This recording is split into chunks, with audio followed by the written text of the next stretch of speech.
Alors, bonjour à tous. Bienvenue dans cette quatrième et dernière table ronde de notre journée nationale Avenir et rôle des sages-familles de demain. Donc, du coup, on sera deux personnes à co-animer la table ronde aujourd'hui. Donc, je suis Sarah Ferrandi, chargée de projet enfance et parentalité à l'Union nationale ADMR. Et je vais laisser la parole à Elsa pour qu'elle se présente. Et donc oui, pour ma part, Elsa Masson, responsable du pôle aide et accompagnement au sein d'ADEDOM. Donc du coup, merci à tous d'être là aujourd'hui. Avant de commencer, on voudrait d'abord remercier Quorum, qui est notre partenaire pour l'organisation de cet événement, et plus particulièrement Thomas Delamotte. Donc merci vraiment pour toute cette organisation très importante. Quorum, juste pour dire quelques mots, c'est le premier opérateur de protection sociale complémentaire de l'économie sociale et solidaire, qui protège plus de 700 000 personnes et 24 000 associations et structures de l'ESS. Avant qu'on introduise la table ronde, on va peut-être rappeler quelques petites règles pour ceux qui viennent d'arriver, parce que pour ceux qui nous suivent depuis ce matin, ce sera peut-être un petit peu répétitif. Tout d'abord, vous avez une petite boîte à questions à la droite des caméras. Donc, il ne faut pas hésiter tout au long de la table ronde à poser vos questions. Ces questions, elles vont être modérées, elles seront ensuite posées aux intervenants sur le temps d'échange qui est prévu. Donc, ce ne sera pas au fur et à mesure des interventions, mais vraiment sur les 20 minutes de la fin. Pour information, la table ronde est enregistrée et elle sera rediffusée plus tard et donc accessible en replay. On vous enverra le lien. Si vous êtes connecté depuis le navigateur Internet et pas depuis l'application comme ça avait été suggéré, vous pouvez peut-être rencontrer des petits problèmes pour visionner toutes les vidéos. Pour éviter, vous avez toujours la possibilité de télécharger l'application pour ceux qui ne l'ont pas encore fait. Deux dernières petites choses. Pour quand il y aura, vous verrez le PowerPoint, vous avez possibilité de le mettre en grand écran en cliquant sur le petit icône qui est au coin à droite. Et enfin, je rappelle donc à nos intervenants et animateurs de bien couper leur micro et leur caméra pendant que les autres parlent pour éviter les petits problèmes d'écho. Du coup, on est tous réunis autour de cette dernière table ronde qui s'intitule TISF, un métier d'avenir. Et on va être ensemble jusqu'à 17h30 pour la clôture. On a eu une journée vraiment très riche d'échanges. On a parlé de protection de l'enfance, de prévention, d'accompagnement du handicap. Et on ne pouvait bien évidemment pas faire une journée sur les sages-familles sans parler du métier de technicien de l'intervention sociale et familiale, donc TISF. Pour ceux qui ne connaîtraient pas ce métier et qui sont là aujourd'hui, c'est un métier qui consiste à soutenir et accompagner les familles fragilisées à leur domicile. Donc les TISF, ce sont des travailleurs sociaux qui vont intervenir à la fois en prévention, en soutien ou dans le cadre de la protection de l'enfance auprès de familles confrontées à des difficultés ponctuelles ou durables. Et donc, leurs interventions, elles sont avant tout éducatives et elles visent très souvent à soutenir la fonction parentale. Les enjeux de ce métier aujourd'hui sont assez nombreux. Depuis une dizaine d'années, les sages-familles rencontrent des grosses tensions dans le recrutement. Il faut savoir qu'on a 85% des services de la branche qui déclarent rencontrer des difficultés de recrutement et 97% des organismes de formation qui disent souffrir d'une pénurie de candidats pour remplir les promotions. C'est un métier qui reste méconnu et pourtant, quand même, récemment, on a vu que les TISF ont été cités à plusieurs reprises par Adrien Taquet, le secrétaire d'État en charge de l'enfance et des familles, ou dans des rapports comme celui des 1000 premiers jours. Malgré ça, les TISF ne sont pas encore positionnés assez précisément sur les nouveaux dispositifs qui voient le jour, comme ceux mis en place dans le cadre des 1000 jours, alors que c'est un métier qui est vraiment très porteur de sens, qui s'ouvre de plus en plus vers de nouveaux horizons, tels que celui de l'accompagnement dans la période périnatale. Et c'est un métier aussi qui permet beaucoup d'évolution professionnelle. Et donc, on parlera un peu de tous ces défis en termes de visibilité, de conditions d'exercice, de reconnaissance, mais également de formation. Donc, je vais, pour commencer, passer la parole à notre première intervenante, qui est donc Daphné Kapchak, qui est directrice du développement du cabinet Axoria. Axoria, c'est donc le premier organisme de formation au métier de l'intervention sociale en France. Et Daphné va notamment vous présenter les résultats d'une étude qu'Axoria a réalisée en 2019, qui avait été donc commandée par les 4 fédérations de la branche de l'accompagnement et l'aide à domicile. Une étude qui porte donc sur le recrutement et la formation des TISF et qui sera téléchargeable en fin d'intervention. Daphné, je vous laisse donc la parole. Bonjour, bonjour à tous, merci Sarah. Donc, il s'agit aujourd'hui de vous présenter rapidement les éléments saillants de l'étude qui avait été menée. Alors, pour rappel, c'est vrai que cette étude, elle avait été menée en 2019. Alors, une 2019 qui était une année de bouleversement important du paysage de l'emploi et de la formation. Alors, certes, qui moins bouleversante que l'année 2020, mais en même temps, du point de vue des préconisations qui avaient été posées et des éléments saillants qu'on avait pu envisager, on voit bien qu'il y avait un certain nombre d'interrogations par rapport aux dispositifs de formation, au changement de compétences par rapport aux conseils régionaux et aux DRJACS, des évolutions importantes dans le cadre de la formation tout au long de la vie. Donc je suis sûre que dans les différents échanges qu'on va pouvoir avoir dans la table ronde, on verra qu'avec les précisions sur l'année 2020 et début d'année 2021, que certains éléments se sont précisés et certaines préconisations ont pu déjà se mettre en place. Pour cette présentation, de manière un peu simple, je vous propose trois temps.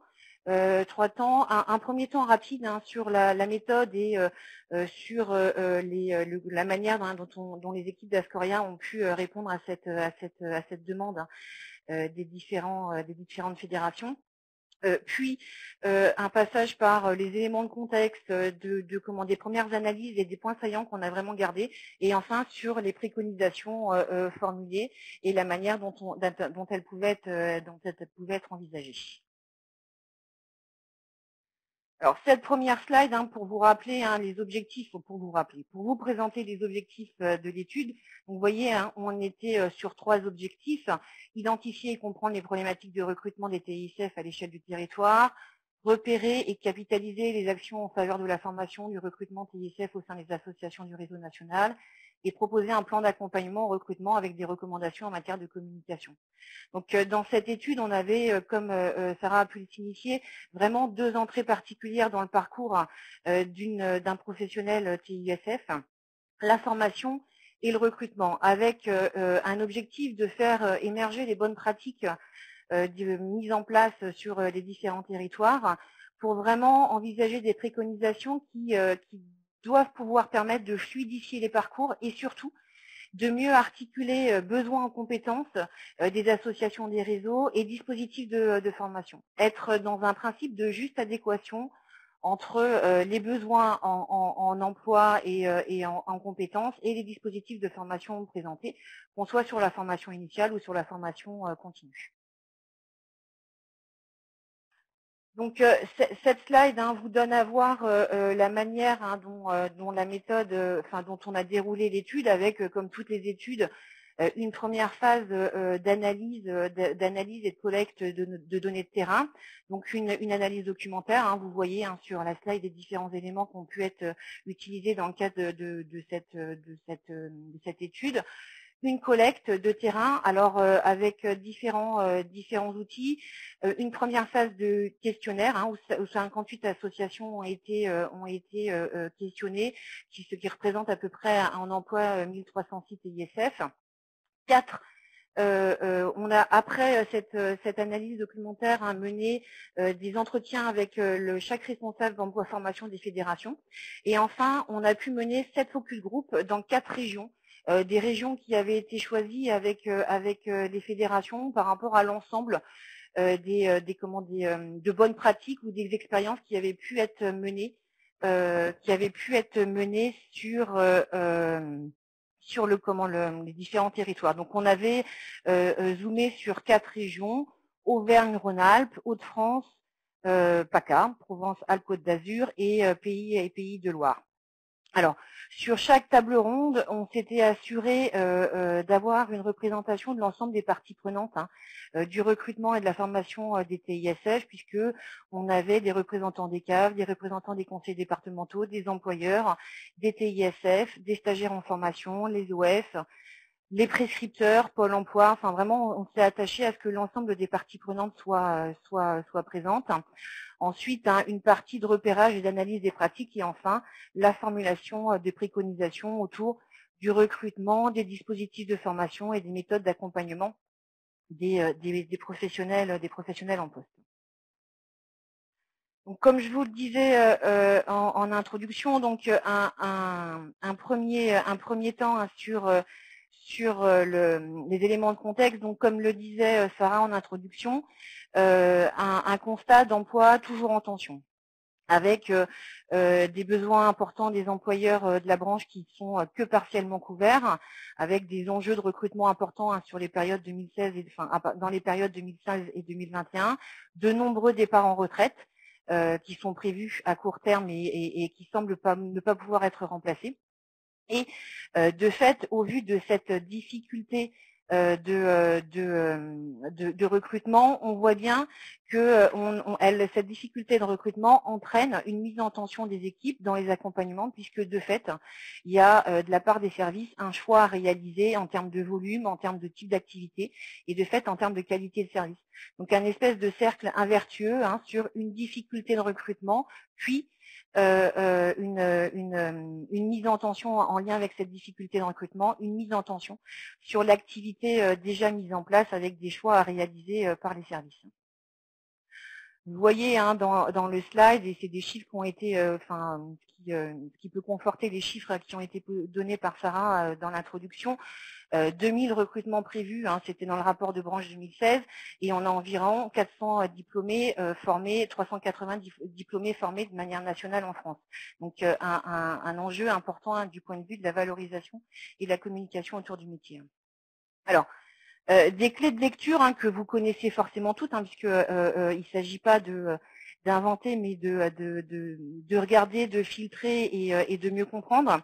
Donc, alors, on est sur un principe de représentation de départ qui ont pu être confirmés dans la phase documentaire et dans les différents entretiens et focus group, avec, vous voyez, deux éléments qui semblent importants et qui ont déjà été signifiés. Donc, un dispositif de formation qui semble être trop éloigné des réalités du terrain.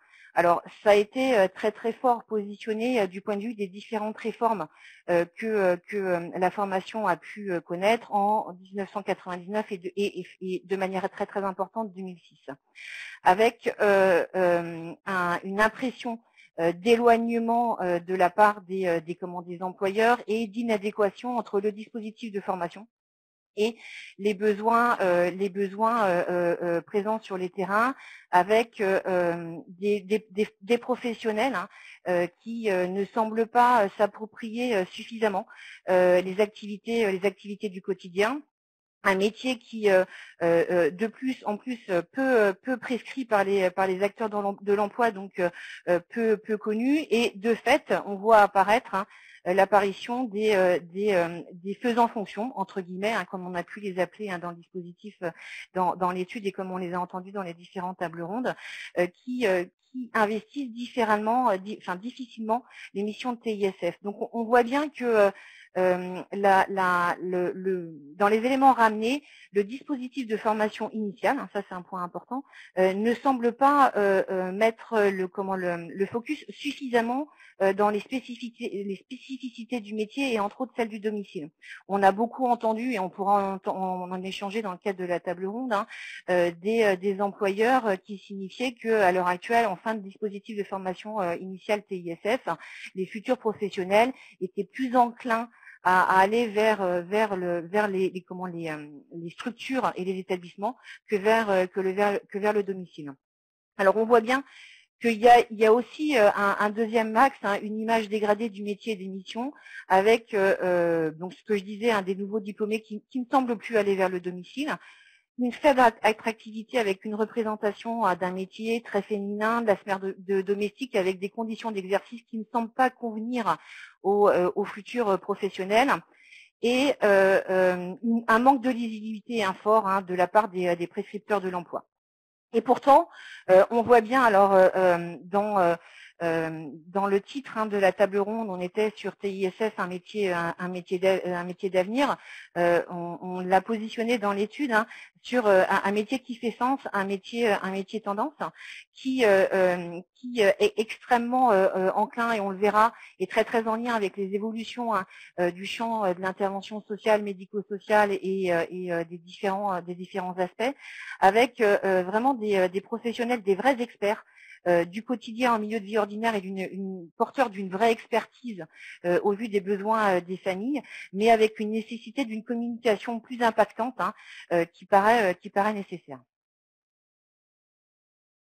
Donc, malgré cette présentation de contexte un peu difficile, malgré tout, on voit qu'il y a des éléments de contexte extrêmement favorables qui doivent permettre une meilleure communication et faire valoriser le métier et la formation avec des différents niveaux. Donc déjà un principe d'évolution dans les interventions et dans le type d'intervention, avec l'évolution des champs des conditions d'intervention, protection de l'enfance, périnatalité, autisme, enfin vraiment toute une évolution des types d'interventions qui doivent pouvoir répondre à des besoins et matcher avec des futurs professionnels. Une meilleure valorisation et repérage des compétences transversales, ça c'est un point important. On voit bien que dans les organismes de formation et dans les différentes institutions et services, on voit apparaître un meilleur repérage des compétences clés et transversales. Des accompagnements dans la prise de fonction qui sont de manière importante, et on voit bien des développements de partenariats école-employeur qui se mettent en place, des dispositifs de préparation à l'emploi et une prise en considération de plus en plus importante de l'individualisation des parcours de formation. Donc des éléments de contexte favorables qui doivent faire émerger ce métier. Alors, un métier d'avenir, vous voyez, là on le positionne sur cette slide vers une employabilité renouvelée. Donc vous voyez là, on est vraiment sur les leviers de changement, les éléments impactants qui nous ont semblé importants à prendre en considération. Donc on voit bien autour du sens et de la manière dont Sarah le positionnait en introduction sur un métier porteur de sens, on voit bien que le mouvement de désinstitutionnalisation dans le secteur médico-social, les nouvelles orientations politiques de protection de l'enfance, le développement d'actions en proximité des mères, PMI, périnatalité, sont vraiment un élément essentiel pour la valorisation du métier. Dans le sens où le passage d'une logique, alors on l'a écrit comme ça dans l'étude, d'une promotion, d'une logique de promotion par rapport au public accompagné, la logique de service est plus et pas forcément, c'est vraiment ce principe de logique de service, d'offre, la personnalisation, la question de l'évolution du parcours du bénéficiaire, la place du domicile dans l'ensemble du champ actuel, sont vraiment des éléments extrêmement importants pour le métier de TISF, et il nous semble important que toute l'expertise qu'il peut y avoir autour de ces espaces-là soit vraiment valorisée. On voit bien aussi toute la réflexion qu'il peut y avoir autour d'un référentiel de compétences de niveau 4. Alors ça, c'est un point important par rapport à la question TISF. Il y a eu dans le champ des diplômes du Code de l'action sociale et des familles un point important sur le passage des niveaux 3. Excusez-moi, je suis perturbée par les chats qui passent, je vais me recentrer. Une évolution importante dans le cadre des dispositifs de formation, puisque on est passé d'un niveau 3 à un niveau 2. Et la question des formations de niveau 4, comme moniteur, éducateur et TISF, ouvre vraiment des possibilités de promotion sociale. Ça, c'est vraiment un point important, et je pense que c'est vraiment un élément qu'il faut retenir dans le cadre des préconisations et des points de levier qu'on peut utiliser autour du recrutement et de l'attractivité autour de la formation. Un point important aussi, c'est qu'on est à l'heure actuelle vraiment dans une logique de compétences, une construction plus juste des parcours de formation qui sont pensés différemment. Et du coup, la place des faisans fonction et la manière dont on peut regarder la question de la compétence différemment que la question que uniquement la question de la formation en tant que telle, c'est vraiment un élément important.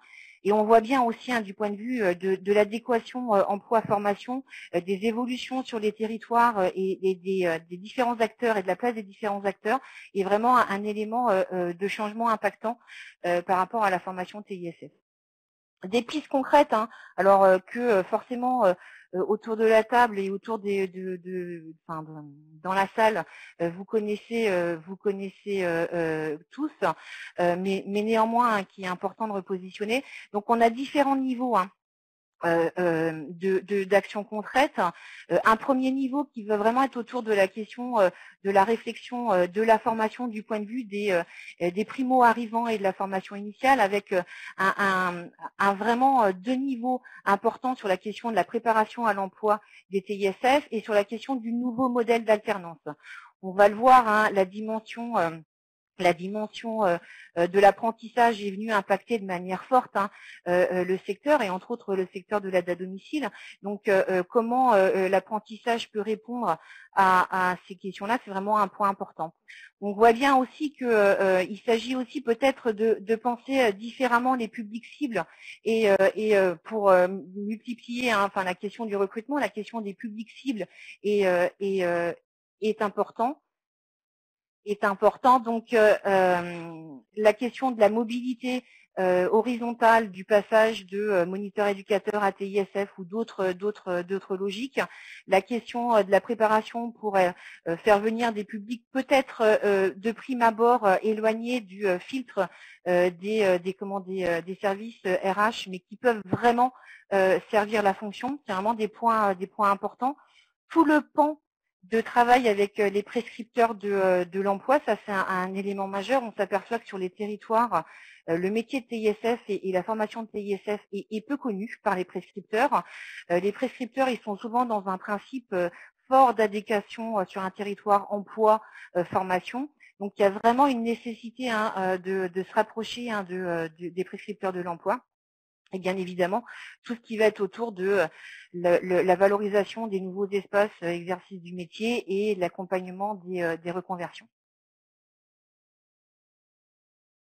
Alors, on me dit que je parle trop vite, mais je vais essayer d'être plus... c'est la question du temps qui me stresse. Donc, par rapport aux préconisations qui nous sont posées, la première grande préconisation qui nous semble importante, c'est vraiment de prendre en considération à la fois pour assurer, faciliter le recrutement, faciliter l'attractivité du métier, d'assurer la question de la pérennisation, de la durabilité dans l'emploi, vraiment d'une prise en considération d'une logique parcours. Alors c'est vrai qu'à l'heure actuelle, c'est le concept qui est utilisé à beaucoup d'endroits, mais néanmoins penser parcours, ça oblige l'ensemble des parties prenantes autour de cette question de formation et d'emploi et de recrutement à avoir un langage commun et à embarquer les futurs professionnels hein, dans les enjeux qui sont les leurs. Et pour vraiment embarquer l'ensemble des acteurs et les futurs professionnels, il y a vraiment un point important, c'est comment on pense parcours de vie, adaptation de profil, sens du travail, mobilité. Ça, c'est un élément essentiel hein, par rapport à la formation et au futur TISF, puisqu'on s'est aperçu qu'on était du coup sur un principe de reconversion professionnelle important, de promotion sociale, et la question de la mobilité, elle n'est pas forcément, elle n'est pas si simple que ça pour ces futurs professionnels. Donc la question de la formation à proximité des bassins d'emploi, la formation en proximité du lieu d'emploi, c'est vraiment des éléments qui sont importants à prendre en considération. D'autant plus hein, dans la période actuelle avec de fait un point important sur la question de la digitalisation qui seront sûrement des éléments sur lesquels on pourra échanger. Après, on a aussi la question du parcours vers l'emploi, rapprochement, offre, demande d'accompagnement. Ça, c'est un point important. On est sur un métier de fait peu connu des prescripteurs, donc peu connu des futurs professionnels. Et la question de l'élargissement des publics cibles oblige vraiment d'être plus lisible et de mieux articuler emploi et offre et formation.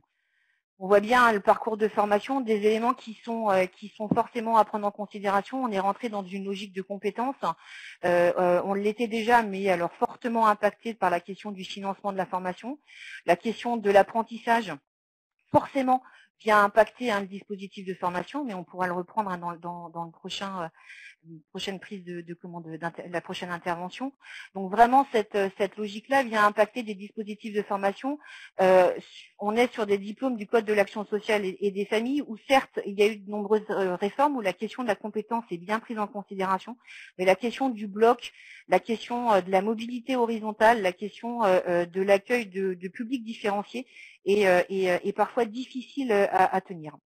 Et enfin, comment on pense le parcours dans l'emploi, le recrutement, l'accueil dans cet emploi-là, et puis bien évidemment la fidélisation et la formation tout au long du parcours. Donc un point important, hein, on voit hein, aller vers.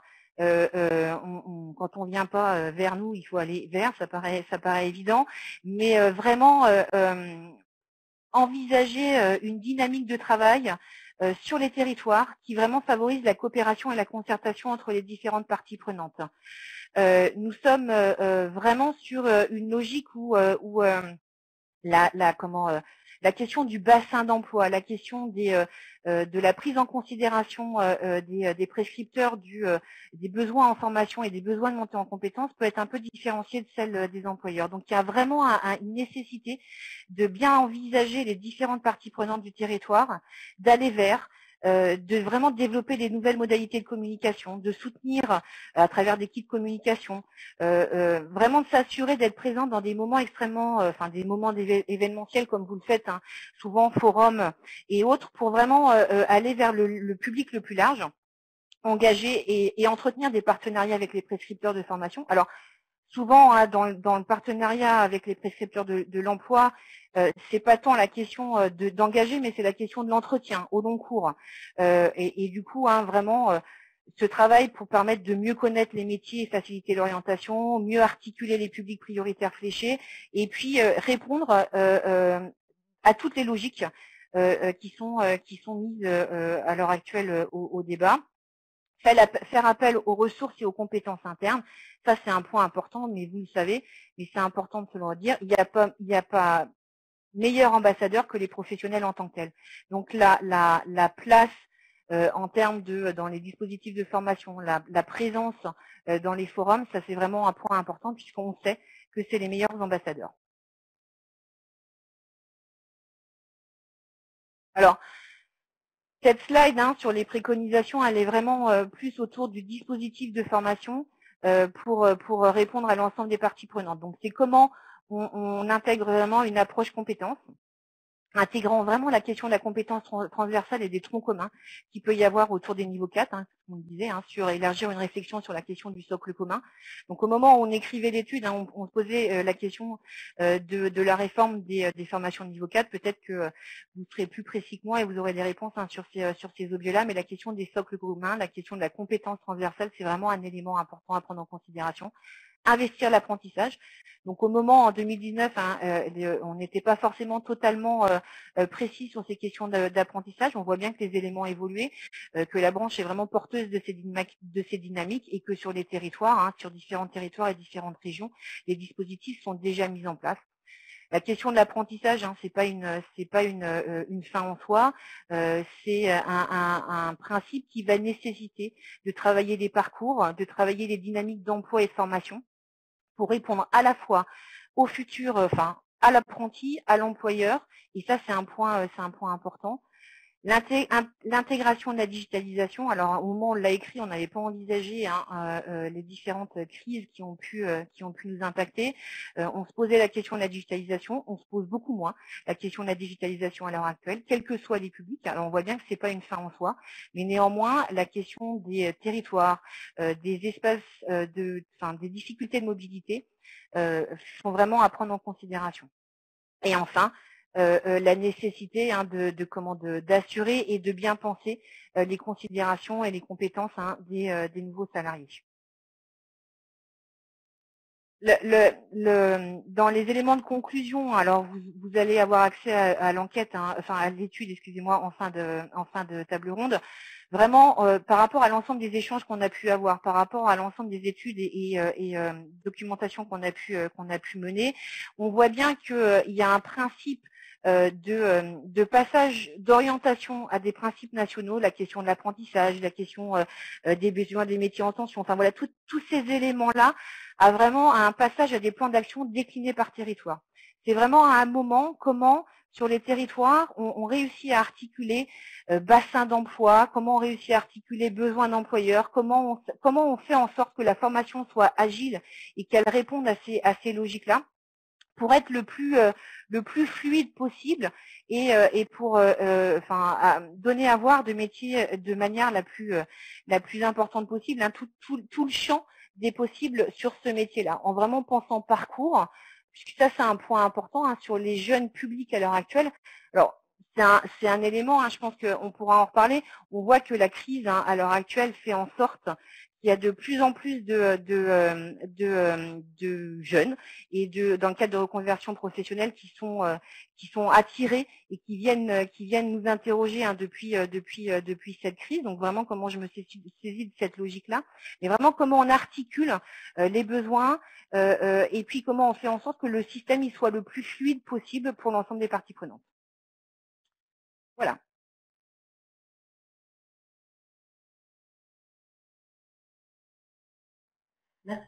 Merci Daphné pour ce retour concernant cette étude. Évidemment, on prendra les questions de tous les participants ensuite, mais je vous propose qu'on avance parce que le temps file. Voilà, donc je vais laisser la parole à Madame Séverine Ifli, donc directrice du centre de formation à Difford à Saint-Jean-Bonnefond et qui donc forme au métier, sur le diplôme de TISF. Donc je la laisse prendre la parole et Madame Ifli, je vous en prie. Merci. Bonjour à tous. Donc voilà, moi l'objet de mon intervention porte sur la formation, qui fait une transition toute faite suite à l'intervention de Madame Kapchak. Alors, cette formation TISF, c'est une formation qui dure 2 ans, avec 950 heures de cours en centre de formation et 1155 heures de stage sur le terrain. C'est un diplôme tel qu'il existe aujourd'hui, en tout cas, qui date de 2006. Une réforme est attendue pour 2022. Juste une petite précision, 16 ans de vie pour un diplôme, c'est presque de l'inédit. Donc on attend avec impatience cette réforme qui viendra sans doute répondre à un certain nombre de questions et de freins qu'on a pu identifier, qui ont pu être identifiés aussi dans l'étude qui a été menée. Alors comment on fait au quotidien dans un centre de formation pour pallier à tout ça?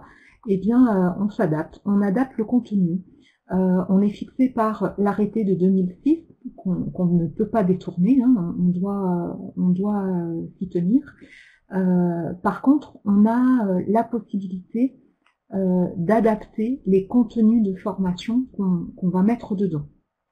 Et pour ce faire, eh bien, on reste très en lien avec les partenaires employeurs, avec le terrain finalement, qui nous fait remonter comment les choses évoluent, comment les problématiques des familles évoluent, quels sont les besoins en formation pour nos TISF, pour qu'elles soient suffisamment armées face eh bien, au travail qu'elles ont à mener sur le terrain. Donc ça passe par un certain nombre de choses, et là, avec le référentiel, eh bien, on joue sur les heures, hein, on ventile des heures, mais les heures qu'on a, comme je l'ai dit, on en a 950 pour faire les cours, elles ne sont pas extensibles. Donc par exemple, dernièrement, on a mis beaucoup l'accent sur la formation sur le handicap, hein, on en a beaucoup parlé aujourd'hui lors des différentes tables rondes, l'autisme plus spécifiquement et la question de la maladie psychique. Eh bien les heures qu'on rajoute sur ces thèmes-là, il nous faut les enlever ailleurs, puisque voilà, on a un forfait, si je peux le dire comme ça, et on ne peut pas aller au-delà. Donc ça nous mène à parfois demander beaucoup et toujours plus à nos stagiaires, à nos apprenantes, puisque comme nous n'avons pas de réforme encore, on fait avec ce qu'on a pour le moment, et surtout avec la réalité du terrain qui les attend. L'objectif, c'est évidemment d'en faire des diplômés, mais pour moi, ça suffit pas. C'est surtout d'en faire des professionnels suffisamment bonnes et suffisamment aguerris pour pouvoir servir l'intérêt des familles qu'elles accompagnent et s'épanouir dans leur travail. Voilà. Donc, on a développé tout un tas de travaux dans le cadre de la formation sur ce qu'on a pu identifier comme étant essentiel. On parlait tout à l'heure un peu de compétences transversales. Donc, tout un tas de travail sur la question de l'observation, qui est quand même l'outil numéro 1 des TISF quand elles interviennent dans les familles. Toute la question du non-verbal, tout ce qui ne se dit pas. Je rappelle quand même qu'on parle des TISF, un métier d'avenir, et TISF, elles sont en première ligne dans les situations difficiles. Elles sont immergées dans les familles. Elles voient tout, elles entendent tout, elles vivent tout, elles ressentent tout. Voilà. Donc nous, c'est vraiment là-dessus qu'on s'appuie pour les préparer à affronter tout ça, si je peux le dire comme ça, mais en tout cas à bien le vivre. Voilà. Donc tout un tas de travail sur l'observation, sur les émotions. Effectivement, si je peux le dire comme ça, elles entraînent plein la vue à longueur de journée des émotions, des positives, des plus compliquées. Et il faut savoir les accueillir, ces émotions, les gérer, parce que c'est très interne tout ça, on ne peut pas faire comme si elle n'existait pas. Quand on est en colère, c'est à l'intérieur que ça se passe, et il faut pouvoir le traiter. Alors voilà, pas forcément sur le moment dans l'intervention, mais là l'équipe, les responsables de secteur, les séances d'APP prennent tout leur sens pour pouvoir travailler ça. Donc en formation, on développe de plus en plus ça, le travail sur les émotions, avec des ateliers d'expression, des séances de coaching également, pour pouvoir accompagner l'être humain qu'est le candidat TISF dans cette démarche. On développe aussi de plus en plus la capacité d'analyse chez les TISF, puisqu'une fois qu'elles ont bien observé, bien accompagné les familles, il faut qu'elles puissent faire des écrits et puis comprendre tout ce qui se passe. Donc, on utilise différentes méthodes. On lance des débats, on les invite à faire des recherches, des exposés, les rapports de stage. On leur fait faire des fiches de lecture. Elles adorent les fiches de lecture. Ça n'a rien à voir avec les fiches de lecture qu'on fait traditionnellement à l'école.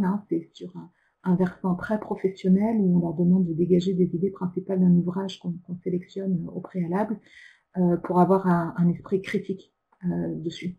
Et puis confondre différents mouvements de pensée pour se construire la leur.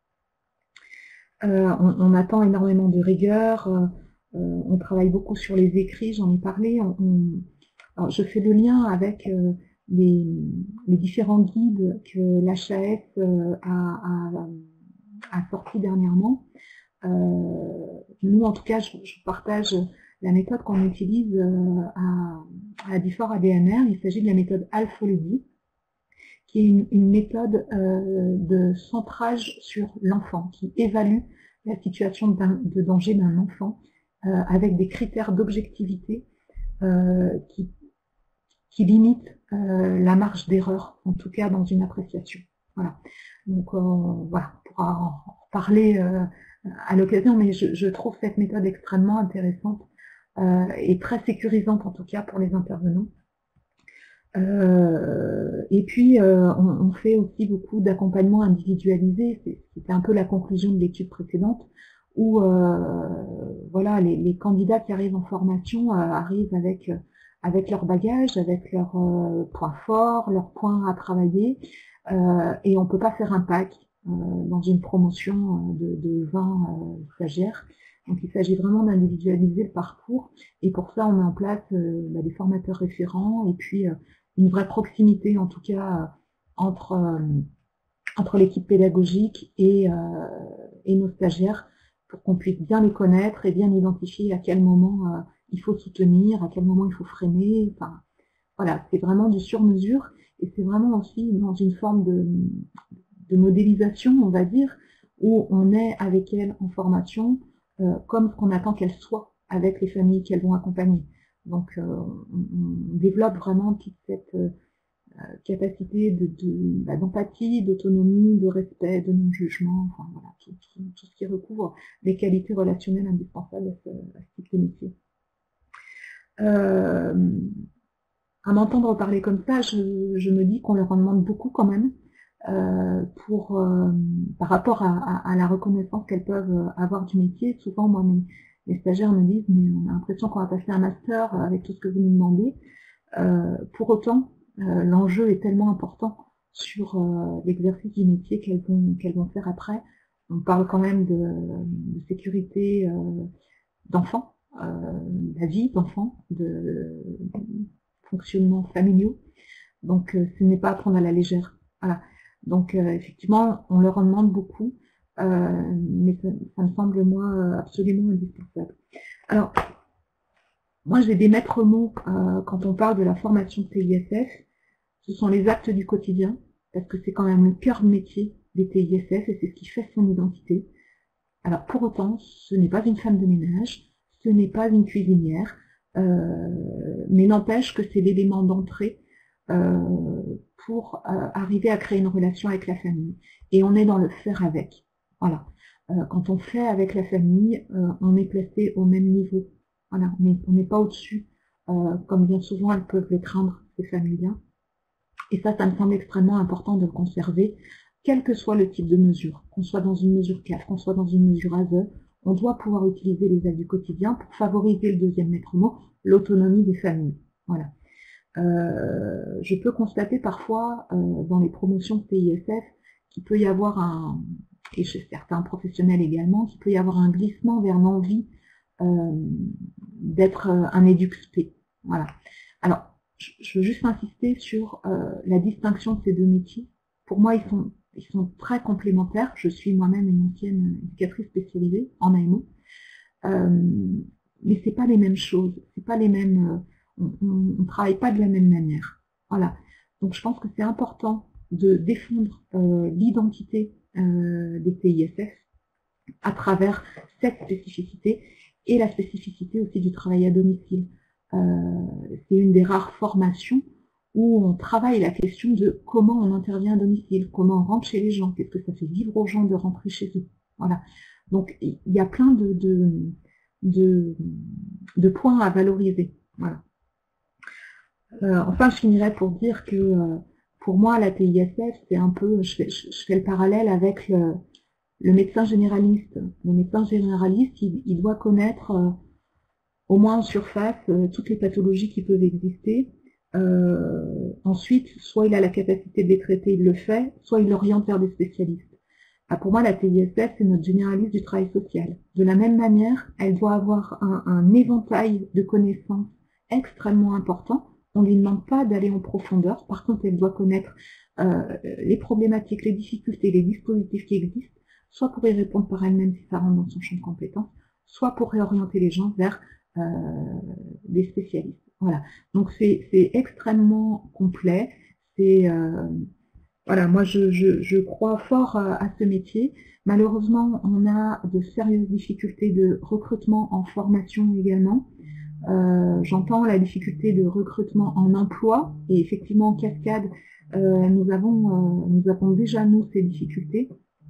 C'est pour ça que, ce qu'on a pu identifier en tout cas, c'est que sur la formation en voie directe, au regard de la situation socio-économique des gens, s'engager sur une formation de 2 ans en ne vivant que sur ces allocations au Pôle emploi, si toutefois on en a, ou sur une bourse régionale, ou sur des minima sociaux, c'est juste pas viable, quoi. Enfin, donc, ça explique à mon sens, pourquoi on a de moins en moins de candidats, en ajoutant en cela, évidemment, les difficultés de visibilité de ce métier.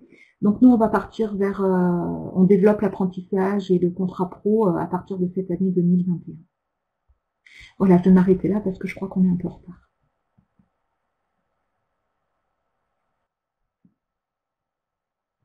Merci beaucoup Séverine pour cette intervention très intéressante.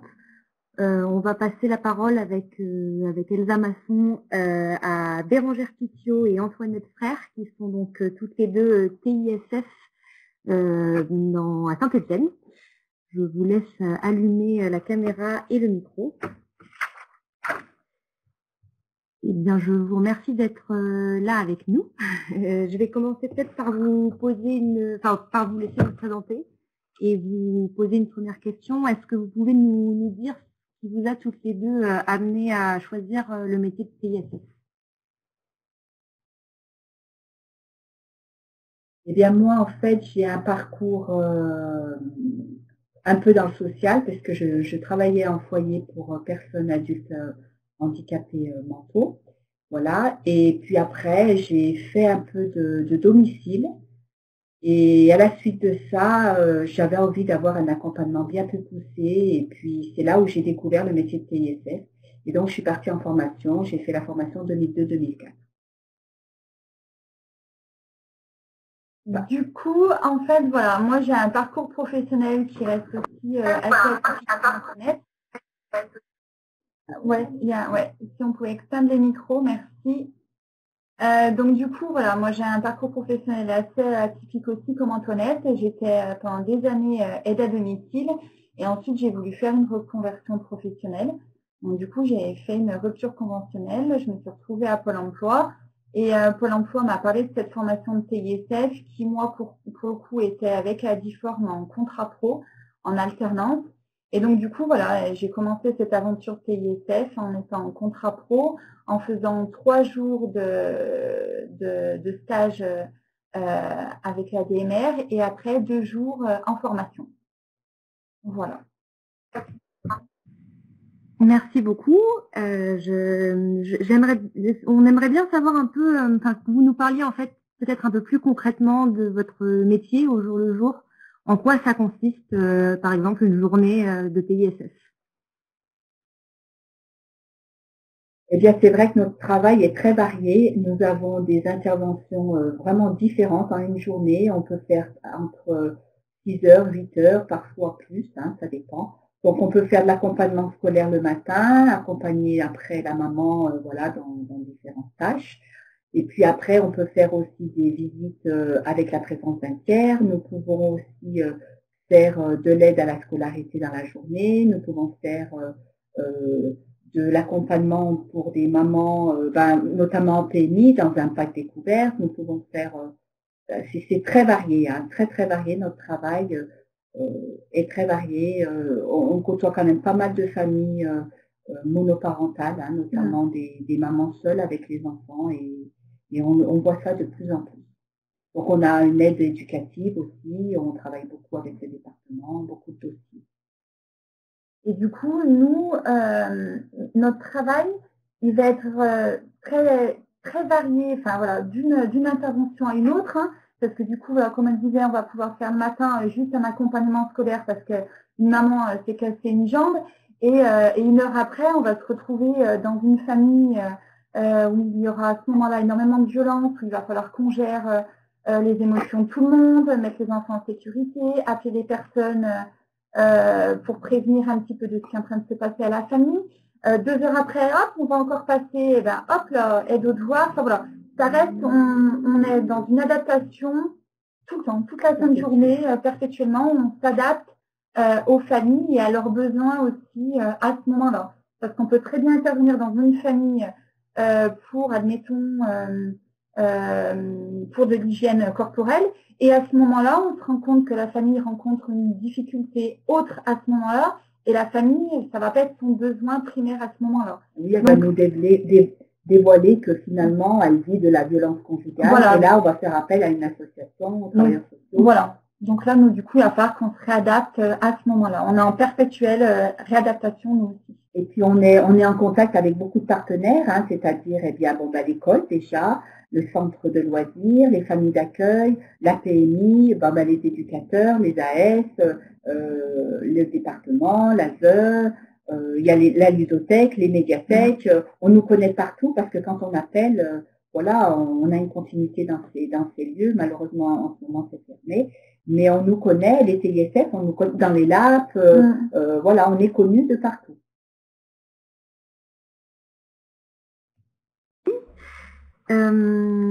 On a beaucoup parlé depuis le début de cette table ronde du fait que ce soit un métier qui n'est pas assez bien connu et reconnu.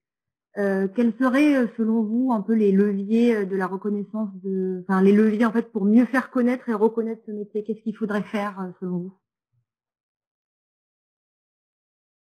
Il y a déjà sensibilisé au niveau des écoles, au niveau de Pôle emploi, qu'il y ait des TISF qui puissent aller présenter des métiers dans les écoles, peut-être aussi faire des mini-stages pour certaines personnes qui sont en questionnement.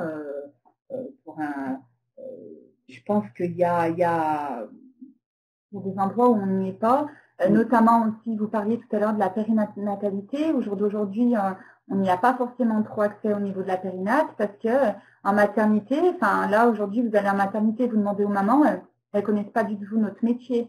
Alors que mine de rien, on sait qu'une naissance, c'est compliqué à gérer l'arrivée d'un bébé dans une famille, hein, même si est tant attendu ou pas. Et du coup voilà, on a quand même, on est là. Nous, notre mission va être la bienveillance au niveau de ces mamans et de la rassurance. Et malheureusement, on se rend bien compte qu'au niveau sage-femme, au niveau maternité, on n'y est pas forcément. Il y a ce manque quand même de communication au niveau de notre métier sur certains pôles, comme voilà la maternité, même encore l'école. Hein. L'école, bon, ils nous connaissent, mais on voit voilà, il y a certains endroits, il manque encore. Il y a un énorme manque de communication sur notre métier aujourd'hui. On voit que notre métier est indispensable parce que c'est souvent que les élus qui nous disent « Oh là là, heureusement que vous êtes dans les familles » parce que comme ça a été dit tout à l'heure, hein, on voit, on entend, on ressent tout. Voilà, on vit avec les personnes, heureusement qu'un temps, mais voilà, mais c'est vrai qu'on s'aperçoit et on voit beaucoup de choses et les éducateurs s'appuient énormément sur nos écrits, notamment avant-hier, une éducatrice connaissait à peine l'enfant et elle devait quand même représenter la famille devant le juge et elle s'attendait à ce que moi je lui donne des éléments. Donc ça, c'est aussi très compliqué de ce qu'on peut dire, pas dire, jusqu'où on peut parler, jusqu'où on ne peut pas parler, ce qui va servir ou pas, parce que là où c'est très très compliqué, c'est ça aussi. On a une relation vraiment de confiance, un lien qui se crée avec la famille.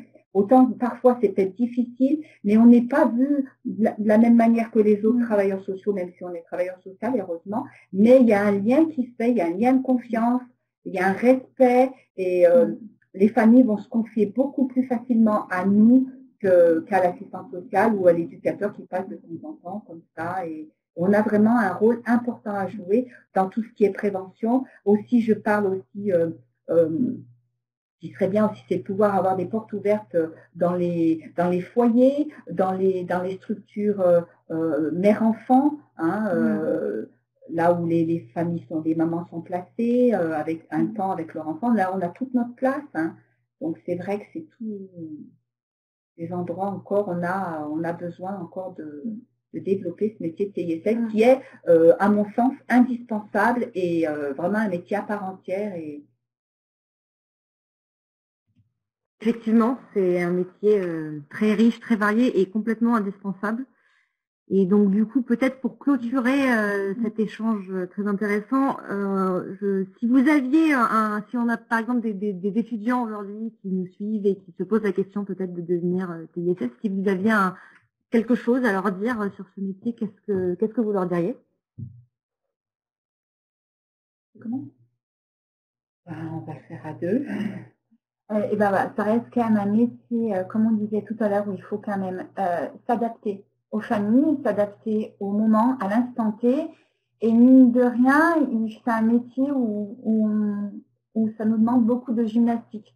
Par là, j'entends connaître les partenaires sociaux qu'il y a autour de nous, connaître les associations, où et quand réorienter la famille, comment s'adresser à la famille, comment accueillir tous leurs sentiments qu'ils ont là, maintenant, tout de suite. Qu'est-ce que j'en fais derrière? À qui j'en parle? Voilà. Ça reste quand même un chouette métier, hein, parce qu'on est vraiment là en soutien pour les familles. Hein. On est là dans les bons et dans les mauvais moments. Hein. Mais voilà, ça reste un métier quand même où on est autonome. Et c'est aussi ce qui nous plaît quand même dans ce métier-là. C'est que du coup, voilà, on a quand même cette autonomie d'appeler l'AS, d'appeler les restos du cœur parce qu'il y a une famille qui n'a pas à manger. Voilà, ça reste quand même un métier où on a quand même certaines responsabilités envers la famille et aussi envers notre service. Et voilà, c'est un métier quand même qui est assez passionnant parce que du coup, on rencontre un public énormément varié, des communautés variées, des pays variés où on voyage à travers ces familles-là. Et voilà, ça reste quand même du coup un métier intéressant. Mais c'est vrai qu'on a besoin de déconstruire les préjugés des à domicile, parce que tout le monde ne veut pas travailler à domicile. Moi, j'ai travaillé en tant que TISF en structure et au domicile. J'ai fait les deux. Et on a aussi notre place dans les structures, mais c'est vrai que le métier de TISF au sein du domicile a pleinement sa place. Et c'est un métier où il faut de l'écoute, de l'adaptabilité, énormément, du respect, parce qu'avant tout, nous ne sommes pas chez nous, mais nous sommes chez eux. Et ça, c'est vraiment beaucoup de respect, beaucoup de recul. On n'arrive pas, on n'est pas Zorro, on n'arrive pas avec une baguette magique à vouloir tout changer, ça y est, on va tout transformer. Souvent, les objectifs sont un peu hauts, mais voilà, nous ne sommes vraiment pas des fées, mais on va travailler avec les parents et parfois parce qu'on voit les choses avancer petit à petit, mais il ne faut pas se décourager. On marque les familles parce que souvent on rencontre les enfants dans la rue ou autre, ils nous sautent dans les bras. On marque les familles parce que on les impacte. On est là, mais on a laissé une trace dans la famille, une trace professionnelle, une trace d'humanisme. Enfin, avant tout, on est humain et on a beaucoup de respect pour ces familles-là. Il faut vraiment avoir beaucoup d'empathie. Je vous remercie infiniment d'avoir été présente aujourd'hui et puis pour cet échange très intéressant. Je vous propose qu'on ouvre le temps d'échange avec le public. On a reçu beaucoup de questions, donc je vais inviter nos intervenantes à rallumer leur caméra. Éventuellement, Sarah, si tu me permets, je vais poser la première question. J'en profite tant que Madame Pitio et Madame Frère sont encore présentes parce que nous avons une question aussi autour du travail d'équipe. Comment on travaille en équipe quand on est TISF, parce que je pense que pour de nombreux futurs professionnels peut-être, ce poste peut paraître peut-être très solitaire parce que on est en contact avec les familles, mais quid des collègues, comment on travaille avec les collègues. Alors peut-être si vous souhaitez dire un petit mot là-dessus, et évidemment si les autres participants souhaitent intervenir. Eh bien, c'est vrai que c'est un métier où on est seul, mais à la fois on ne l'est pas. On est seul, c'est ce qui nous plaît. Je pense que c'est un métier, si on préfère être en structure, être sans arrêt avec une équipe tout le temps accompagnée, c'est sûr qu'il ne faut pas faire ce métier-là à domicile. Moi, j'ai fait les deux, et c'est vrai que ça me plaît, ce côté un peu autonome, où on est seul dans la famille, où on n'a pas un responsable derrière nous, on est autonome, mais en même temps, on n'est pas seul. C'est vrai on peut paraître seul toute une journée, mais c'est important parce qu'on a déjà une association, on a une équipe, et ça, c'est très important. Nous, on a créé un groupe WhatsApp, où quand il y en a une qui est en difficulté ou qui a besoin d'un conseil, tout de suite, on envoie un message dans l'heure qui suit, on peut avoir 20 messages, 20 réponses. Et c'est ça, c'est vraiment, il faut créer ce contact et ce travail d'équipe qui est très, très important. Nous, on se voit une fois par semaine aussi, là, malheureusement. Donc, on ne peut plus, mais les 1 heure et demie d'orga, ça, c'est indispensable. C'est là où on est ensemble, on travaille ensemble, on voit nos ACP, on a besoin, c'est indispensable, une à 2 fois par semaine, de se retrouver. Ça, c'est indispensable. Après, on a aussi l'APP. Hein, donc qui est aussi une fois par mois. Donc à mon avis, c'est un peu, c'est juste, hein, c'est vraiment juste parce qu'on dit souvent, on vit des situations et l'APP vient peut-être 2-3 semaines après, alors qu'on a déjà vécu ça. Mais je crois que on a aussi donc nos ACP qui sont là, qui sont disponibles. Et ça, c'est vraiment, vraiment chouette parce qu'on a besoin de libérer notre parole parfois. Du coup, voilà, on va être pas forcément physique en fait avec nos collègues, mais on va plus être voilà, avec le téléphone. Parce que dans certains dossiers, on est en binôme, hein, on n'est pas seul hein, dans des familles avec énormément de difficultés. Hein, on n'est pas seul, hein, on va être en binôme. Et du coup, c'est vrai que voilà, on va être, ça sera plus du coup au téléphone. Mais après, voilà, ça dépend des personnes. Voilà, comme tu disais tout à l'heure, c'est soit on aime travailler un petit peu en solo. Et après, voilà, on contacte les collègues, ou soit voilà, il y a certaines personnes qui préfèrent que ce soit tout le temps ensemble, mais ça appartient à chacun.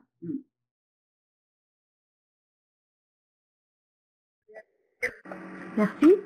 Alors, on a reçu une question de la part d'une personne qui nous regarde, qui se demande, elle a 55 ans et elle se demande est-ce que c'est trop âgé pour être TISF.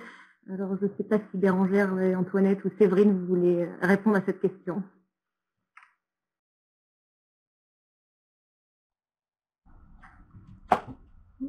C'est bon? Oui.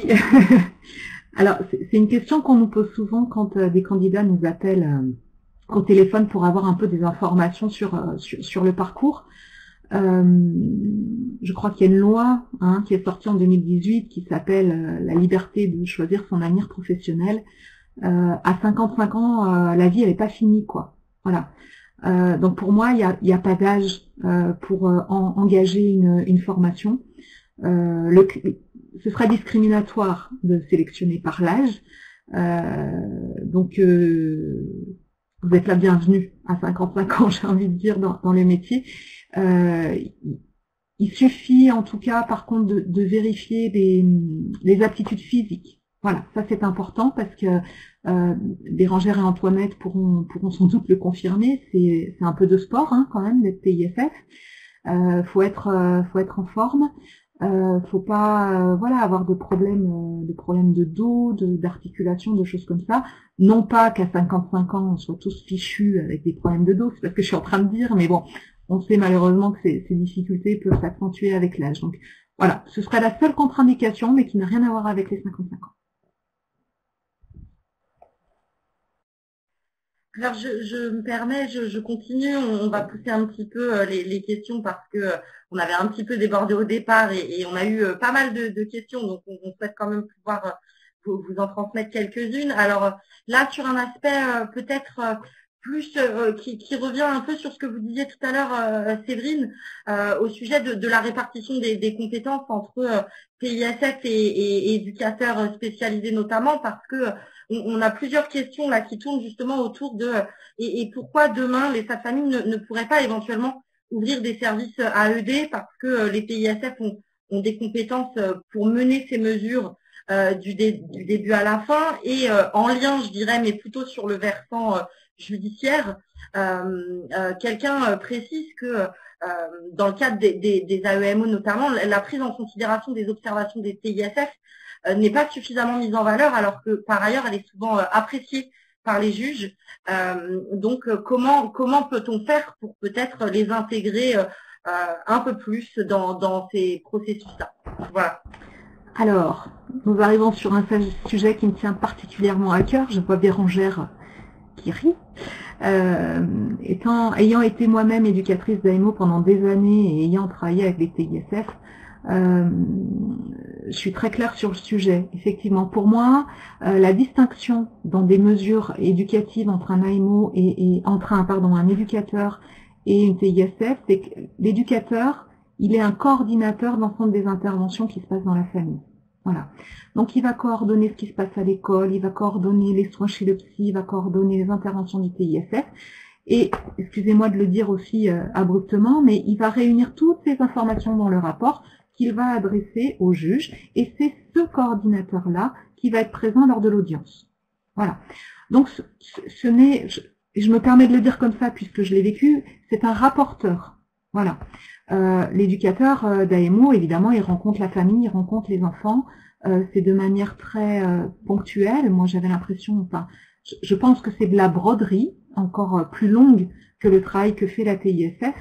Et on se rend compte que l'éducateur, effectivement, a beaucoup moins d'informations que la TISF n'en a. La TISF n'est pas tout à fait au même rang que les autres intervenants dans la famille, au même titre que l'animateur du centre social qui va avoir un regard sur l'enfant, le psy qui va le rencontrer 1 heure tous les 15 jours, c'est pas la même chose. Le TISF, il vit dans la famille, il ressent tout ce qui se passe, il partage l'ensemble de la vie de la famille, il voit les murs, il voit les armoires, il voit tout ça. Il a une richesse qui n'est pas suffisamment exploitée. J'ai souvent interpellé à l'époque les juges des enfants pour savoir pourquoi les TISF n'étaient pas invités aux audiences. Pourquoi ils ne venaient pas témoigner aux audiences? Pourquoi les inspecteurs protection des personnes des conseils départementaux ne les invitent pas lors des bilans d'AEA ou d'AED?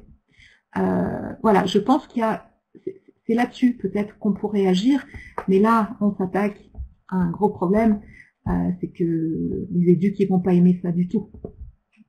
Je pense qu'il y a un petit problème d'ego qui va se jouer. Voilà.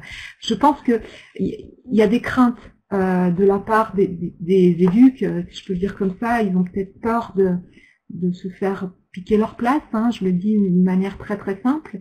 Et je pense qu'il y a, c'est lié à la méconnaissance du métier de TISF. Je le répète, je l'ai dit tout à l'heure. Il y a des compétences qui sont semblables, mais l'approche ce n'est pas la même du tout. Voilà.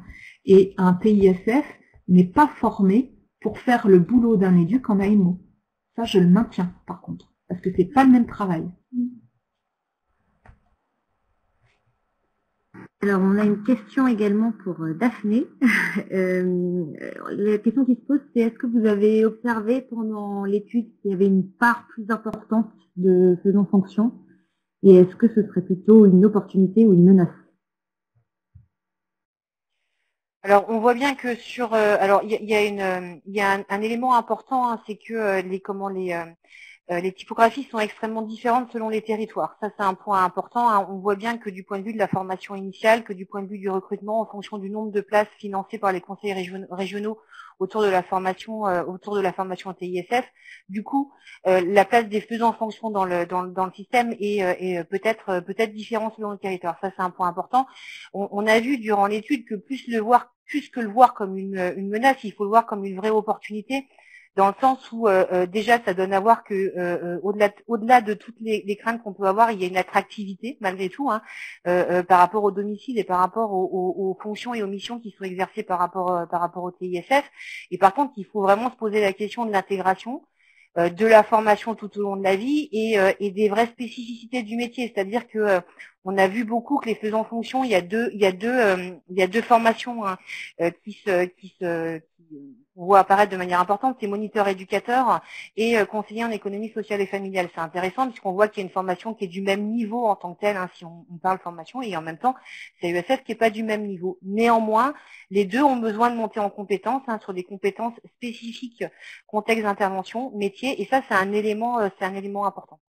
Je pense que la question de la compétence transversale, de la valorisation de la compétence transversale, d'être en capacité de bien poser les spécificités du métier en tant que tel. Est-ce que la spécificité elle est juste, et quand je dis juste, vraiment, vous me permettez de dire juste, la question du domicile, je suis pas sûre. On voit bien que le vivre avec, que le faire avec, que pas le faire à la place, et des positions qui sont portées par les TISF depuis longtemps, et depuis moins longtemps, hein, par les professionnels du secteur social et médico-social, éducateurs spécialisés et autres. C'est des éléments importants. Mais je pense qu'il faut plus le voir du coup plus comme une opportunité, parce que ça donne à voir qu'il y a un vrai levier autour de l'attractivité, autour de la connaissance, que comme un risque.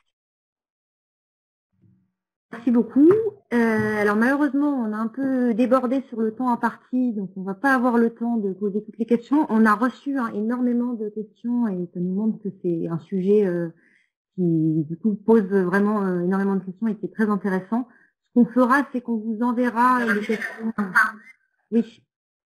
Donc on vous enverra les questions qu'on a reçues et on essaiera du coup de renvoyer les réponses aux personnes qui ont posé des questions et qu'on n'a pas pu vous poser.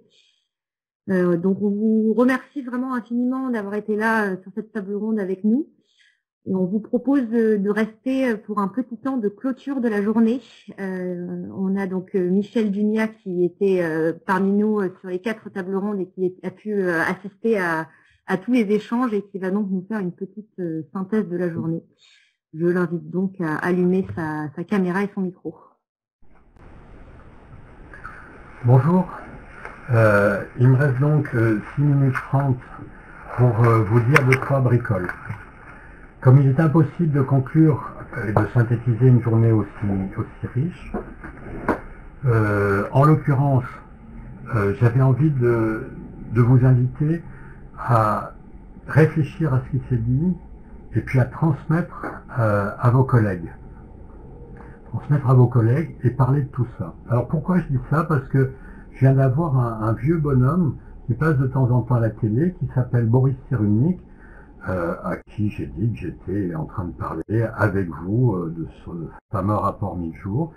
Il m'a dit, oh, tu sais, ce que j'aimerais trop, ça serait qu'il y ait des maisons des 1000 jours, comme c'est prévu dans le rapport. Bon, je lui dis, écoute, c'est une bonne idée. Et on va se dire un mot, les TISF ont toute leur place dans ces maisons des 1000 jours. Puis après, je lui ai dit que les tiers-lieux, nos adolescents, nos adolescents, nos jeunes adultes en ont besoin.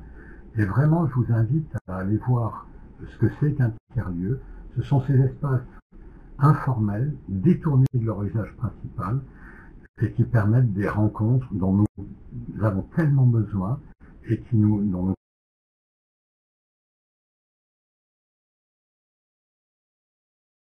a dit qu'il allait soutenir une transpartisane, c'est-à-dire avec tous les députés, des députés de tous les partis pour dire que oui, il y a des besoins et ces besoins ils touchent à la santé mentale. Ce que je voudrais dire en conclusion pour terminer à l'heure, bien sûr, vous l'avez compris, c'est que nous avons devant nous un énorme chantier. Et quand je dis nous, c'est toujours un peu compliqué de savoir qui c'est nous. Est-ce que c'est moi en tant que pédopsychiatre? Est-ce que travaillant au quotidien avec des TISF? Est-ce que c'est les pédopsychiatres que je représenterai? Est-ce que je parle au TISF? Je pense que dans son introduction, Adrien Taquet a dit quelque chose d'assez fort. Il a dit que les parcours devaient être personnalisés.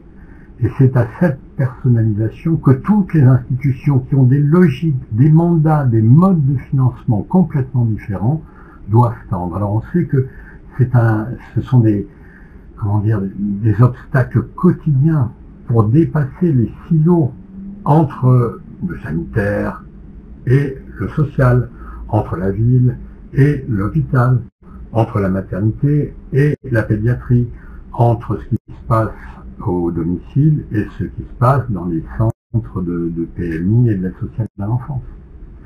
Ce pari-là, nous devons le prendre ensemble, c'est-à-dire de dépasser comme le rapport 1000 jours, hein, je reviens, je suis pas d'accord avec tout, c'est pas fait pour ça, mais comme le rapport 1000 jours auquel Boris Cyrulnik a contribué le dit, il faut dépasser un certain nombre d'habitudes, et quoi de plus difficile que de changer nos habitudes. Alors pour ça, les pédopsychiatres, alors je mets ma casquette de pédopsychiatre, animateur de l'Alliance pour la santé mentale francophone, auquel les 4 fédérations participent, qui rassemblent les obstétriciens, les pédiatres, les puéricultrices, les sages-femmes, ou d'autres métiers encore, pour dire qu'il y a quelque chose à faire ensemble.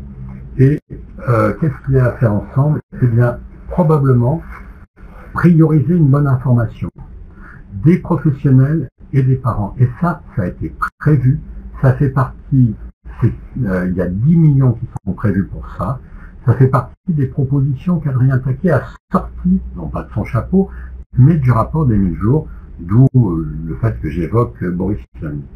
Donc, la façon dont cette meilleure information va se faire est un enjeu important dont nous allons, nous, les gens de l'Alliance, donc évidemment les 4 fédérations de TISF, dont nous allons essayer de nous saisir pour que l'argent se perde pas dans des administrations dont je ne citerai pas le nom parce qu'elles étaient représentées aujourd'hui. Premier point. Deuxième point, très probablement, une des choses qu'a montré nos réflexions croisées d'aujourd'hui, c'est à quel point il faut faire mieux sur l'histoire du reste à charge. Vous avez bien sûr en tête qu'il y a des budgets qui ne sont pas dépensés actuellement. C'est-à-dire qu'il y a des interventions de TISF qui, au jour d'aujourd'hui, ne bénéficient pas aux bébés de notre pays, bébés qui en ont tellement besoin. Les parents, évidemment.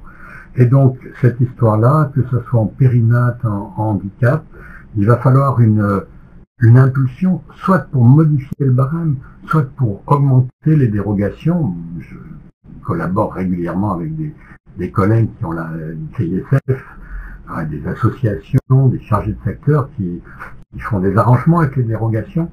Il faut obtenir qu'on sorte des choses comme ça un petit peu bricolées entre deux et que ça soit très facile d'avoir une TISF, que le quotient familial ne soit pas un frein de plus. Donc soit abaisser le barème, soit augmenter les femmes qui en bénéficient grâce à l'information dont on vient de parler, mais il y a sûrement quelque chose à faire. Alors comment faire cette chose-là? Peut-être en obtenant ensemble ce groupe, au niveau national bien sûr, interinstitutionnel rassemblant des institutions qui aujourd'hui étaient rassemblées autour d'une table virtuelle, évidemment la CNAF, il nous manquait la CNAM, mais la DGCS, qu'on puisse arriver à prendre suffisamment de temps sur cette question essentielle qui est le développement du bébé de toutes les mamans, y compris les mamans handicapées, au sens vrai du terme. Et là, j'ai trouvé dans le texte d'Adrien Taquet un trou dans la raquette. J'étais vachement fier, on va dire.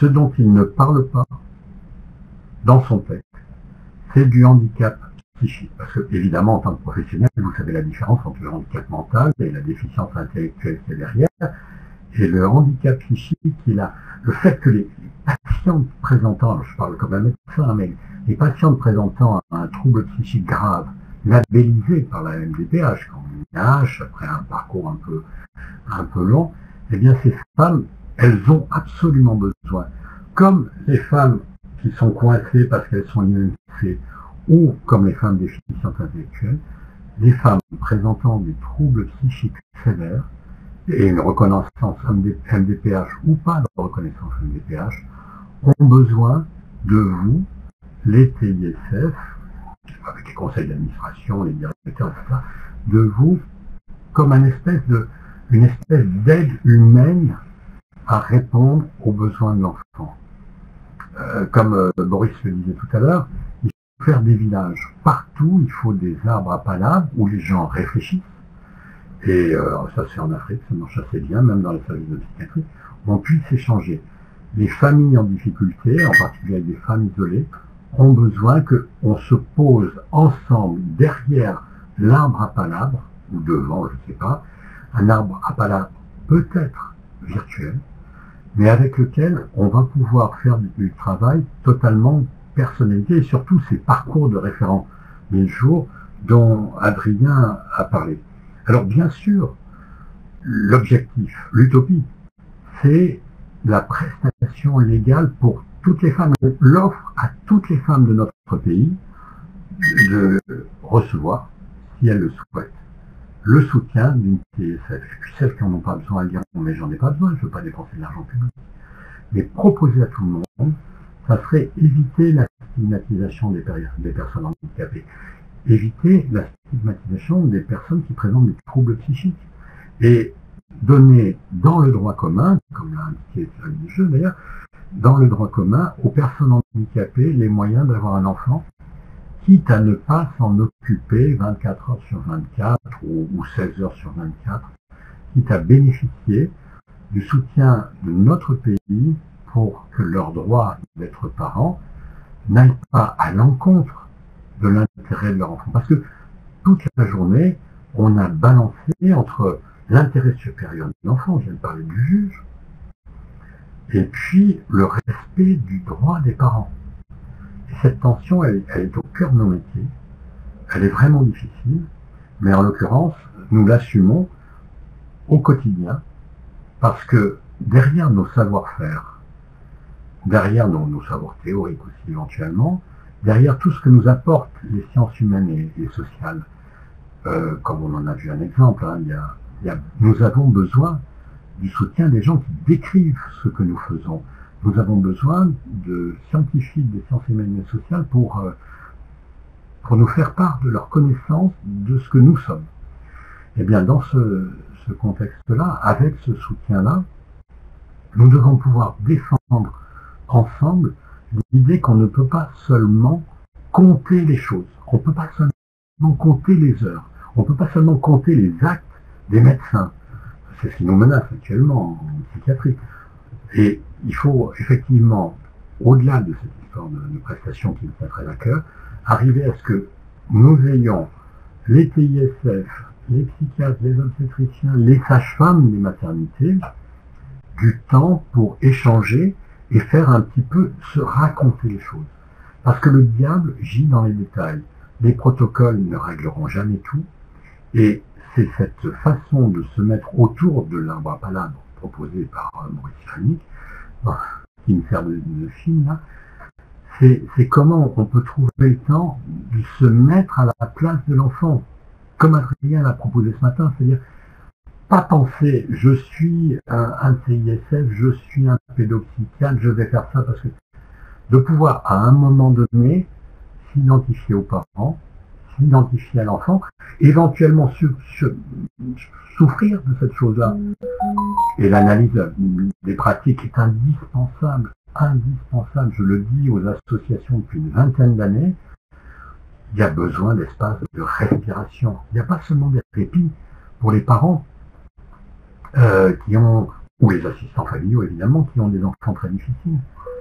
Il faut des temps de répit pour, à certains moments, arriver à penser ensemble. D'abord en équipe et puis ensuite en inter-équipe. C'est très formateur en plus. Reprendre une situation compliquée, la penser ensemble, se la raconter, faire ce que les médecins appellent des revues de morbide, mortalité, mais tout simplement faire des retours d'expérience avec l'ensemble des professionnels concernés par un bébé, un ou deux parents. C'est un formidable outil pour dépasser les clivages, les effets de silo dont on a parlé. Voilà ce que j'avais, je suis désolé, j'ai beaucoup débordé, parce que j'avais un quart d'heure, mais je viens de prendre 10 minutes. Voilà quelques-unes des pistes, mais le plus important, et c'est vraiment à ça que j'ai envie de vous inviter, c'est qu'il faut qu'on pense ensemble, qu'on accepte de travailler dans la diversité des publics, et de donner une image du métier riche de sa complexité, parce qu'on l'a bien vu aujourd'hui, d'un moment à l'autre ou d'un département à l'autre, une TISF, c'est des choses différentes. Donc, adaptabilité, respect du parent, ça vient d'être dit, je conclue là-dessus, ce sont des qualités que la formation, y compris la formation continue à laquelle je contribue avec plaisir de longue date auprès de centaines de TISF, ça soit des choses qui avancent et que votre métier soit reconnu comme ça par les réseaux régionaux de santé périnatale, qui est un assez bon niveau pour poser la question de toutes les dimensions. Une femme et un fœtus, c'est pas seulement un truc dans le ventre. Il y a aussi le cerveau en croissance du bébé, et puis il y a ce qui se passe à la tête de la femme, évidemment. Mais il y a aussi le contexte, l'environnement, le contexte social qu'il y a autour. Et bien ça nécessite que les métiers sachent dépasser, je me répète un peu, dépasser les habitudes. Et les dépasser ensemble, ça peut se faire à travers une incitation auprès de l'ensemble des institutions dont on a parlé aujourd'hui, mais aussi à une échelle régionale avec les réseaux de santé périnataux, pardon. Il y en a un par région, ça en fait 12. Il faut que les fédérations aillent à l'assaut de chacun de ces réseaux régionaux pour la périnatalité, de façon à faciliter la présence des TISF dans les staffs médicaux, psychosociaux des maternités. C'est-à-dire, il n'y a personne de la PMI, donc je vais le dire un peu fort, ça n'est pas possible que dans ces réunions importantes, la PMI considère les TISF comme une profession, pardon, je vais le faire comme un presse-bouton, on dit, tiens, on va envoyer une TISF. Ça, je l'ai raconté ce matin avec la situation d'Emmanuel, qui va évidemment nous occuper pendant quelques jours. C'est pas souhaitable, ni pour le respect du métier de TISF, ni pour cette façon de se raconter les choses dont on a besoin, en appui sur les technologies nouvelles, cher à Jean-François Césarini. C'est-à-dire qu'aujourd'hui, si on s'était contenté de vouloir se réunir en présentiel, on n'aurait pas pu faire tout le travail qu'on a fait. Utilisons à bon escient, en tenant compte des questions de confidentialité, les outils que la crise Covid nous a obligés à investir, de façon à mieux servir les bébés et leurs parents. Parce qu'évidemment, vous savez bien que quand on s'occupe d'un parent, ça améliore les choses le plus souvent pour le bébé. Voilà ce que j'avais à cœur de vous dire. Je suis désolé de constater qu'il y a eu quelques problèmes de qualité, de qualité de réseau. Merci à tous et puis on se dit peut-être à une prochaine édition dans 1 an ou 2 pour se retrouver tous autour d'une table peut-être cette fois-ci en présentiel, on l'espère, et de pouvoir reparler des services d'aide à domicile famille et du métier de TISF. Merci, à bientôt, bonne soirée, au revoir.